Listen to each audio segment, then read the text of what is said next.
Selamat pagi, saya dari kelompok 1, Benyamin Victor, Carlos Seto, Meli, Hernanda, Sila Adeline, Fernandes Costin, Akipin Sarul, Stephen Daptaniel, Goklas Huberto, dan Damar Duta akan menjelaskan unsur golongan gas mulia.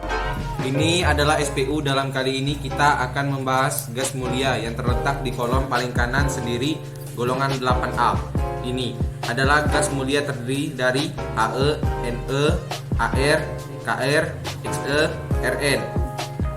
Kelimpahan gas mulia di alam kecuali radon. Semua gas mulia terdapat dalam udara bebas sebagai gas monoatomik. Monoatomik itu maksudnya jumlah atomnya cuma satu. He, ya helium, gak ada He3, jadi sendirian atau monoatomik. Dan di sini adalah komposisi dari gas mulia yang berada ppd udara bebas. Yang paling banyak adalah argon atau Ar. Ini konsentrasinya pada udara bebas sekitar 9.340 ppm. ppm ini adalah part per million atau bagian per juta. Atau misalnya dari 1 juta gram udara maka terdapat 9.340 gram argon, kurang lebih seperti itu. Part per million yang kedua adalah neon. Ini konsentrasi pada udara bebas sebesar 18 ppm. Kemudian di helium atau He ini 52 ppm, krypton atau Kr ini 1 ppm, dan yang paling sedikit xenon X atau Xe cuma 0,08 ppm. Radon tidak terdapat pada udara bebas. Sebelum membahas sifat umum gas mulia, di sini ditampilkan tabel nomor atom dan konfigurasi elektron dari masing-masing unsur gas mulia, mulai He sampai Rn. Yang pertama unsur HeNO atomnya 2 dan konfigurasi elektronnya di sini ada 2 baris. Yang atas ini menurut model atom Bohr, yang bawah ini menurut model atom mekanik kuantum, jadi HeNO atomnya 2, konfigurasi elektronnya 2. Kalau mekanika kuantum 1s2, NeNO atomnya 10, konfigurasi elektronnya kalau Bohr 2,8. Kalau mekanika kuantum itu 2He, 2s2, 2p6. ArNO atomnya 18, konfigurasi elektron 288. Kalau mekanika kuantumnya 10 Ne, 3s2, 3p6. KrNO atom 36, konfigurasi elektronnya 28, 18, 8. Kalau mekanika kuantum 18Ar, 4s2, 3d10, 4p6. Kemudian XeNO atom 54, konfigurasi elektron 28, 18, 18, 8. Mekanika kuantum 36Kr, 5s2, 4d10, 5p6.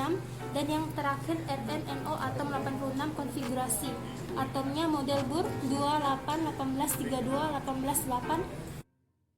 Kalau mekanika kuantumnya 54Xe, 6s2, 4f14, 5d10, 6p6. Kalau kalian lihat dari konfigurasi elektron, maka apa persamaannya? Satu mempunyai 8 elektron valensi atau oklet, kecuali helium memiliki 2 elektron valensi atau duplet. Kedua, karena elektron valensinya penuh yang duplet untuk helium dan oklet untuk sisanya, maka gas mulia ini sukar melepas atau menerima elektron, artinya dia sukar untuk mengadakan ikatan kimia sehingga bersifat ines atau stabil atau sukar bereaksi. Yang ketiga, berwujud gas yang tidak berwarna. Jadi semua dari He sampai Rn berwujud gas, makanya disebut gas mulia dan tidak berwarna. Yang keempat, mempunyai titik ID dan titik leleh yang rendah. Yang kelima, terdapat di udara bebas sebagai gas monoatomik kecuali radon. Ini sudah kita bahas di slide sebelumnya. Berikut ini kita membahas sifat fisika gas mulia. Jadi di sini saya bagi 2 kelompok besar. Kelompok pertama saya bagi kecenderungannya bertambah dari He ke Rn. Maksudnya dari He, Ne, Ar, Kr, Xe, Rn semakin lama semakin besar. Dan kelompok kedua sifat-sifat yang kecenderungannya berkurang dari He ke Rn, atau artinya He ini memiliki nilai yang paling besar dan kemudian berkurang sampai ke Rn. Yang kecenderungannya bertambah adalah jari-jari atom. Semakin banyak kulitnya dari He sampai Rn, ini kan semakin banyak kulitnya.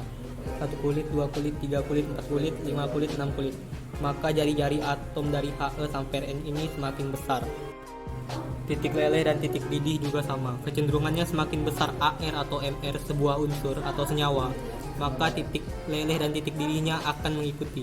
Jika titik leleh semakin besar, begitu pula dengan titik didih.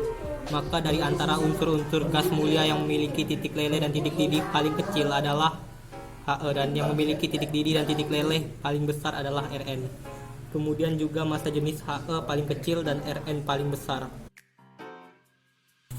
Nah, untuk kelompok yang kedua yang kecenderungannya berkurang, yang pertama energi ionisasi. Energi ionisasi adalah energi yang diperlukan untuk melepas satu buah elektron dari kulit terluar. Nah, terus apa hubungannya sama konfigurasi elektron? Energi ionisasi, energi yang dibutuhkan untuk melepaskan satu buah elektron dari kulit terluar. Nah, kalau kulit terluarnya itu di kulit pertama, maka akan lebih susah karena kulit pertama itu sangat dekat ke inti. Semakin besar karena jumlah kulit yang semakin sedikit. Gaya tarik inti atau gaya tarik antara proton dan elektron di kulit terluar itu semakin kuat, dan karena gaya tariknya semakin besar, maka semakin susah untuk melepaskan elektron dari kulit terluarnya. Ini dibandingkan jika kulit terluarnya Rn di kulit ke-6. Kan kulit ke-6 jaraknya jauh terhadap inti atom. Kalau jaraknya jauh, berarti gaya tarik inti atau gaya tarik proton pada inti dengan elektron pada kulit terluar semakin lemah, sehingga semakin mudah melepas elektron. Semakin mudah melepas elektron artinya semakin kecil energi yang dibutuhkan dan semakin kuat energi ionisasinya. Yang kedua, afinitasi elektron. Afinitas elektron ini adalah kecenderungan suatu unsur untuk menerima elektron.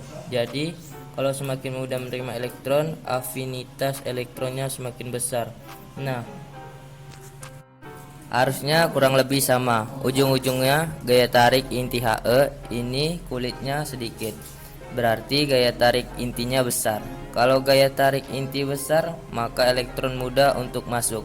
Elektron yang berada di luar atom akan cenderung lebih mudah tertarik kalau misalnya jumlah kulitnya lebih sedikit, gaya tariknya lebih besar. Kalau Rn, bayangkan di sini gaya tarik inti terhadap elektron terluar ini lemah, sehingga kecenderungan untuk menerima elektron lebih kecil, sehingga afinitas elektronnya Rn ini paling kecil dibandingkan gas mula yang lain. Jadi seperti itu alasannya. Yang terakhir, keelektronegativan ini kecenderungan suatu atom untuk menarik elektron pada suatu molekul. Jadi antara afinitas elektron sama keelektronegativan ini kurang lebih sama. Dia sama-sama kecenderungan untuk menerima elektron. Terus kalau cuma afinitas elektron ini kecenderungan untuk menerima elektron dari suatu unsur, tapi kalau keelektronegativan ini kecenderungan menerima elektron jika dia berikatan dalam bentuk senyawa. Intinya sama, dia kecenderungan berkurang dari He ke Rn karena He yang hanya terdiri dari satu fluid ini memiliki gaya tarik inti yang lebih besar jika dibandingkan dengan unsur-unsur dengan jumlah kulit yang lebih banyak. Karena itu afinitas elektron dan keelektronegativan ini kecenderungan berkurang dari He ke Rn. Berikut ini sifat kimia gas mulia. Seperti yang sudah dijelaskan bahwa gas mulia ini sangat stabil atau sukar bereaksi, sehingga tidak ditemukan satupun senyawa alami dari gas mulia. Tetapi pada tahun 1962 Neil Bartlett berhasil mensintesis senyawa xenon, yaitu XePtF6. Jadi ini mematahkan suatu mitos bahwa gas mulia itu tidak dapat bereaksi membentuk senyawa. Lebih tepatnya, bukan tidak bisa bereaksi, tetapi sukar bereaksi. Meskipun sukar tetapi tetap bisa. Nah, setelah itu berbagai senyawa dari gas mulia berhasil disintesis.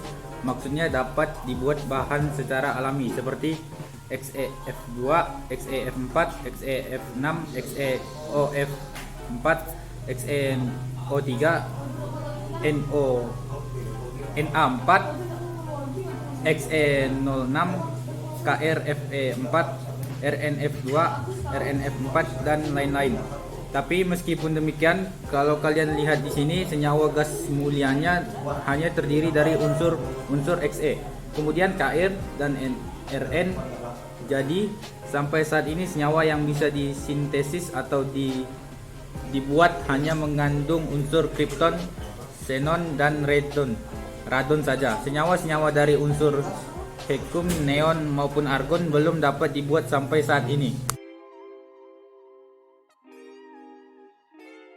Berikutnya pembuatan dan kegunaan gas mulia. Jadi untuk He sampai Xe jadi helium, neon, argon, kripton, xenon ini dibuat dengan cara distilasi bertingkat udara.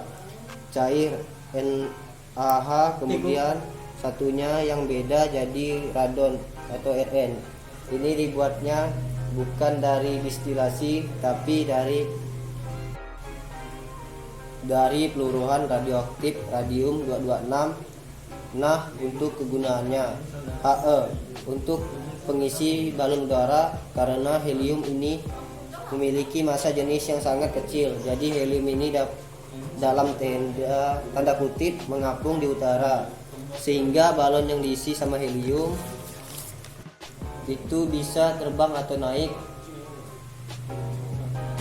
karena massa jenisnya kecil daripada massa jenis udara. Kegunaan neon ini untuk pengisi lampu berwarna merah serta pendingin untuk reaktor nuklir. Kegunaan argon adalah pengisi lampu berwarna merah muda atau biru serta digunakan dalam pengelasan logam dan mencegah karat.